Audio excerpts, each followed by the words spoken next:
Welcome to Agmax. తెలంగాణలో రైతుల పంటల కొనుగోళ్లు వేగంగా సాగేందుకు ప్రభుత్వం కఠిన చర్యలు తీసుకుంటోంది. రాష్ట్ర పౌర సరఫరాల శాఖ మరియు వ్యవసాయ శాఖ మంత్రులు ఉత్తమ్ కుమార్ రెడ్డి, తుమ్మల నాగేశ్వరరావు అధికారులు యుద్ధ ప్రాతిపదికన చర్యలు తీసుకోవాలని ఆదేశించారు. ముఖ్యంగా వరి ధాన్యం, పత్తి, మొక్కజొన్న, సోయాబీన్ వంటి ప్రధాన పంటల కొనుగోళ్లు వేగంగా పూర్తి చేయాలని సూచించారు. రైతులకు వారి పంటల చెల్లింపులు సమయానికి జరగాలని, నిల్వ మరియు రవాణా సౌకర్యాలు సక్రమంగా ఉండేలా క్షేత్రస్థాయిలో నిరంతర పర్యవేక్షణ చేయాలని ఆదేశించారు. వాతావరణం అనుకూలంగా లేకపోయినా పంటలు నష్టపోకుండా అన్ని జాగ్రత్తలు తీసుకోవాలని వారు స్పష్టం చేశారు. సోమవారం సెక్రటేరియట్ నుండి జిల్లా కలెక్టర్తో వీడియో కాన్ఫరెన్స్ నిర్వహించారు.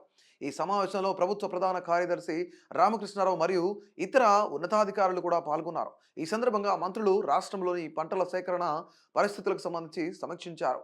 పౌర సరఫరాల శాఖ మంత్రి ఉత్తమ్ కుమార్ రెడ్డి ఆయన మాట్లాడుతూ ఈ సీజన్లో తెలంగాణ ధాన్యం కొనుగోలులో కొత్త రికార్డు సృష్టించిందని తెలిపారు.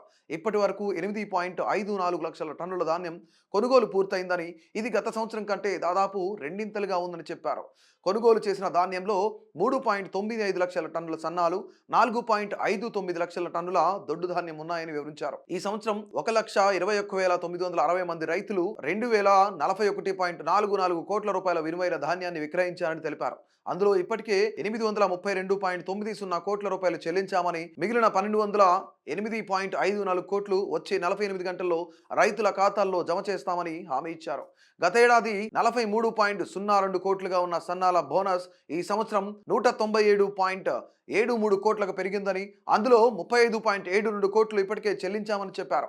ఇప్పటి వరకు 45% ధాన్యం కొనుగోలు పూర్తయిందని, రాబోయే 4 వారాల్లో మిగిలిన 55% పూర్తి చేసి మొత్తం 80 లక్షల టన్నుల కొనుగోలు లక్ష్యాన్ని చేరుకోవాలని తెలిపారు. వర్షాల వల్ల తడిసిన ధాన్యాన్ని వెంటనే బాయిల్డ్ రైస్ మిల్లర్లకు తరలించాలని, అందుకు సంబంధించిన కోటా ప్రతిపాదనను త్వరగా పంపాలని అధికారులను ఆదేశించారు. వ్యవసాయ శాఖ మంత్రి తుమ్మల నాగేశ్వరరావు మాట్లాడుతూ, మోంతా తుఫాన్ తర్వాత రైతులు కొంతవరకు కోలుకున్న తరుణంలో మళ్లీ వర్షాలు లేదా పాలనాపరమైన ఆలస్యం వల్ల రైతులు నష్టపోకూడదని అన్నారు. పంటల సేకరణకు నవంబర్ నెల అత్యంత కీలకమని చెప్పారు. ధాన్యం తడవకుండా ఉండేందుకు ప్రతి కొనుగోలు కేంద్రంలో టార్పాలిన్ షీట్లు అందుబాటులో ఉంచాలని సూచించారు.